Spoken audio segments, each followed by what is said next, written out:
Alright guys, what's going on? Welcome in. So it's week 4 of the NFL season, and the 1-2 Jets are going to be traveling to Pittsburgh to take on the 1-2 Steelers. Okay, it's the debut of Zach Wilson. It should be sweet. I cannot wait for it. I'm really looking forward to the game, and I gotta be honest, I look at the Steelers team.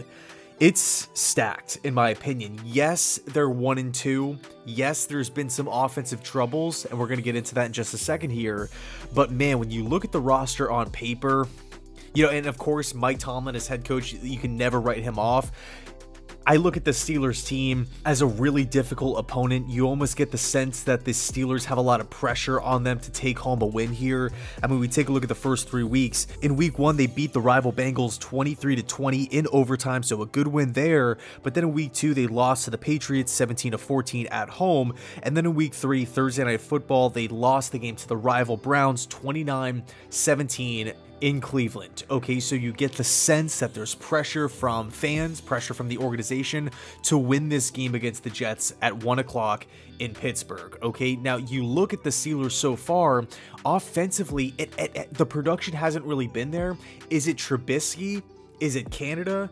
Is it a combination of both? Possibly. I know there's been some rumors swirling around. Will the Steelers make a change at offensive coordinator?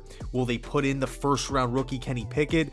We'll see what happens. As far as this week is concerned, at least, you know, who's going to be starting the game, it's going to be Mitch. So far, he has 569 passing yards, 2 touchdowns, 1 interception. And again, the Steelers are just failing to consistently get in the end zone. There's a lot of punts. There's not a lot of points. Week 1, again, 23 points, respectable number. Granted, it wasn't overtime. It is what it is. So essentially, you know, like 5 quarters of football here. Week 2, 14 points. Week 3, 17 points. I feel like when you look at that roster, when you look at the firepower, Claypool, Najee Harris, rookie George Pickens, one of my favorite players, Deontay Johnson, just such a shifty player, so difficult to bring him down. Loved him back at college.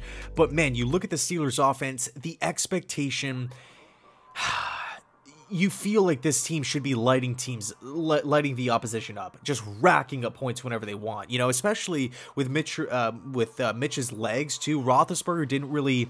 I mean, we all know Roethlisberger wasn't Kyler Murray, Russell Wilson, Lamar Jackson. Mitch Trubisky, on the other hand, he could move, he could extend the play. I mean, I feel like I'm not alone here. I feel like the Steelers should be scoring more points. It's a good football team. I mean, we look at some of the additions that this team made overall in the offseason. Obviously, signing Trubisky, drafting Kenny Pickett, so 2 new QBs, but they also went out and signed Levi Wallace, Miles Jack, and drafted George Pickens at wideout. They did lose a couple players here, Roethlisberger, Juju Smith-Schuster to the Kansas City Chiefs, and Joe Hayden at corner. So let's talk about how I feel like this Jets offense should attack the Steelers defense. One point that I do want to make, TJ Watt will not be playing, and the Steelers are, in fact, 0-6 when TJ Watt is not playing, so the Jets are catching a bit of a break there. But look, it's Zach Wilson's debut performance. As we all know, he got hurt in the first week of preseason with the knee injury, bone bruise, and a meniscus tear. How's he going to look? I feel like there's going to be some rust there. So I feel like if we go into the game, if we take this week and game plan appropriately with that in mind, you know what? Maybe there is a little anxiety. Maybe there will be some mental haze from Zach Wilson.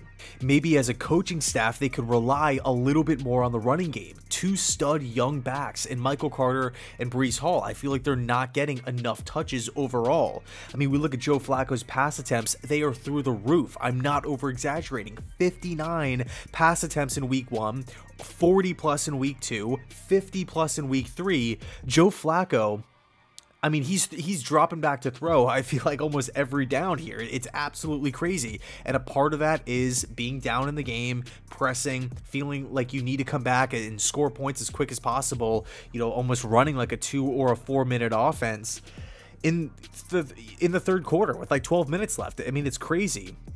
I really don't want the Jets to abandon the running game. So I really feel like feeding those guys will not only just kind of give the Steelers a new look Jets offense, but it will also take some of the pressure off of Zach Wilson in the passing game. Let's continue to feed Garrett Wilson. He's really bursting out onto the scene, but let's do it in a way to where Zach Wilson knows where to go with the football.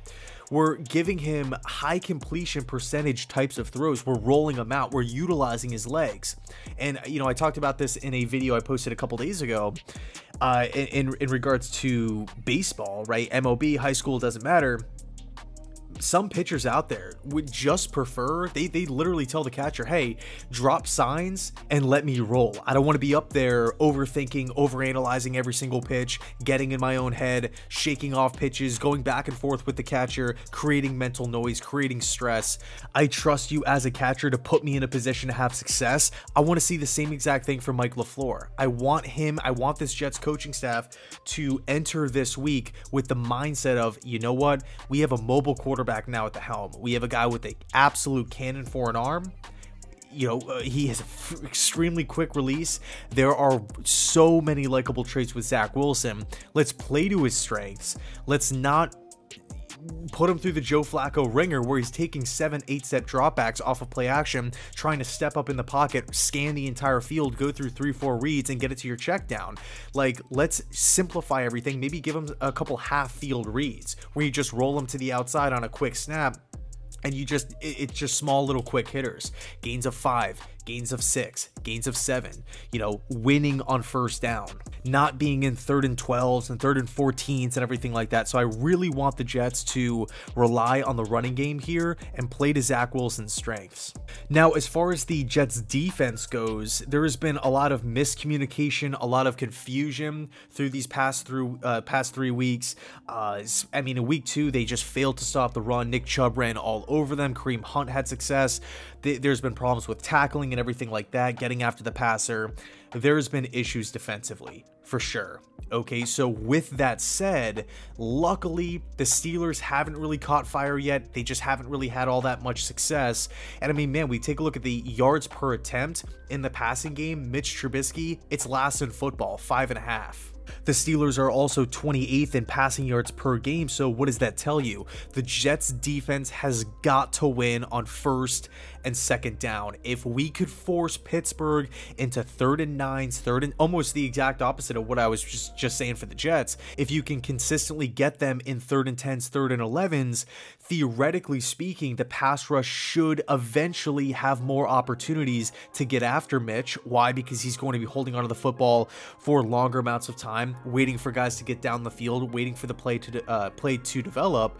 I think at the end of the day, that's the recipe for success. You gotta win early in downs. I mean, if they're not, and Pittsburgh's lining up 2nd and 3, 3rd and 4s, 2nd and 2s, 3rd and 5s, that's just not, it's not going to cut it. It's really not. At the end of the day, yes, Pittsburgh is 1 and 2, but they have enough star power, they have enough talent to just rack up points in the blink of an eye. And I'm not going into this game sleeping on the wide receivers, sleeping on Mitch Trubisky. They know they've been struggling.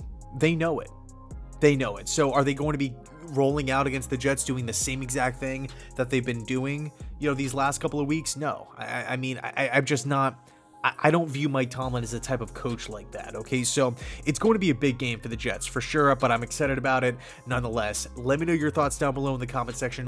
Where do you stand? What are you thinking? What are you expecting? Thanks so much for watching. I appreciate it. And as always, go Jets.